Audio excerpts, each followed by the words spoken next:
Hello everyone, इस session के अंदर मैं आप सभी के साथ लंपी वायरस से रेलिवेंट वो सारी जानकारियां शेयर करूंगा जो आपके या आपके आस पड़ोस के किसी भी पशु के स्वास्थ्य से संबंधित होंगी तथा भविष्य में होने वाले आपके कंपटीशन एग्जाम से भी रेलिवेंट होंगी।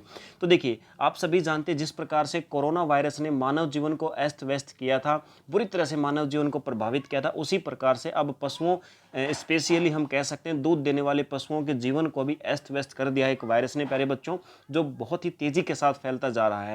इसकी शुरुआत जनरली हम कह सकते हैं कि राजस्थान और गुजरात से हुई थी और सबसे ज़्यादा पशु भी इससे जो प्रभावित हैं वो गुजरात और राजस्थान में ही हैं। वैसे इस वायरस का आजकल जो प्रकोप है प्यारे बच्चों, वो देखा जा सकता है लगभग 15 के आसपास राज्यों के अंदर, गुजरात और राजस्थान के आसपास के 15 राज्यों के अंदर इस लंपी वायरस का असर देखा जा सकता है दूध देने वाले पशुओं पर। सो आइए इस सेशन को शुरू करते हैं और इस वायरस से रेलिवेंट इसका कारण क्या है, लक्षण क्या है और सर हम इलाज क्या कर सकते हैं अगर हमारे आस पड़ोस के किसी भी पशु के अंदर इस प्रकार के लक्षण देखे जाते हैं। चलिए शुरू करते हैं। लंपी वायरस क्या है? लंपी वायरस जानवरों में पाई जाने वाली एक जानलेवा बीमारी है। ये बीमारी दुधारू पशुओं में पाई जा रही है। मुख्य रूप से ये गायों में देखने को मिल रही है। इससे संक्रमित होने वाली गायों की हजारों की संख्या में मौत हो चुकी है। लंपी वायरस संक्रमित पशु के संपर्क में आने से ही अन्य स्वस्थ पशु को भी हो सकता है।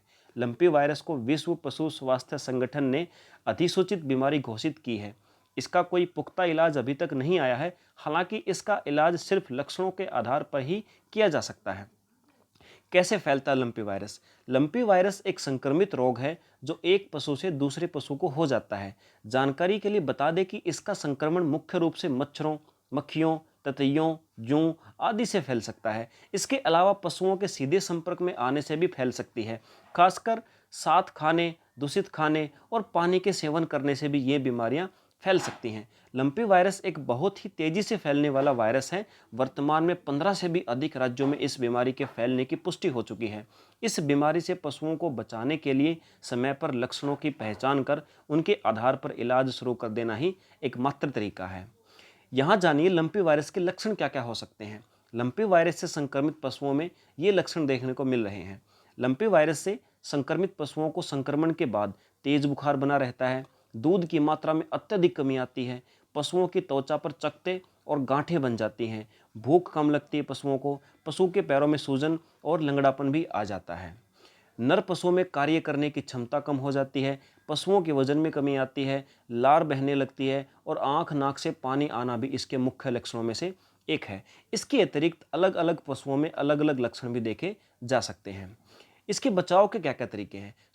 यदि कोई पशु संक्रमित हो जाए तो उसे अन्य पशुओं से दूर रखें। सबसे पहला तरीका यही है कि अगर किसी पशु के अंदर इस रोग का, इस वायरस का संक्रमण हो जाता है तो उसको दूसरे पशुओं से अलग रखना है। पशुओं के स्थान को नियमित साफ सुथरा रखने का प्रयास करें। मक्खी, मच्छर आदि को खत्म करने के लिए समय समय पर स्प्रे या ऐसे ही किसी अन्य कोई घरेलू उपायों का प्रयोग कर सकते हैं। यदि किसी संक्रमित पशु की मृत्यु हो जाए तो आप उसके शव को खुले में न डालें, बल्कि उसे गहरे में दफना दें, जिससे संक्रमण का खतरा न रहे। समय समय पर आसपास के क्षेत्रों में कीटनाशक दवाइयों का छिड़काव करें। चिकित्सक के निर्देश पर आप अपने संक्रमित पशुओं को गोटपॉक्स वैक्सीन लगवा सकते हैं।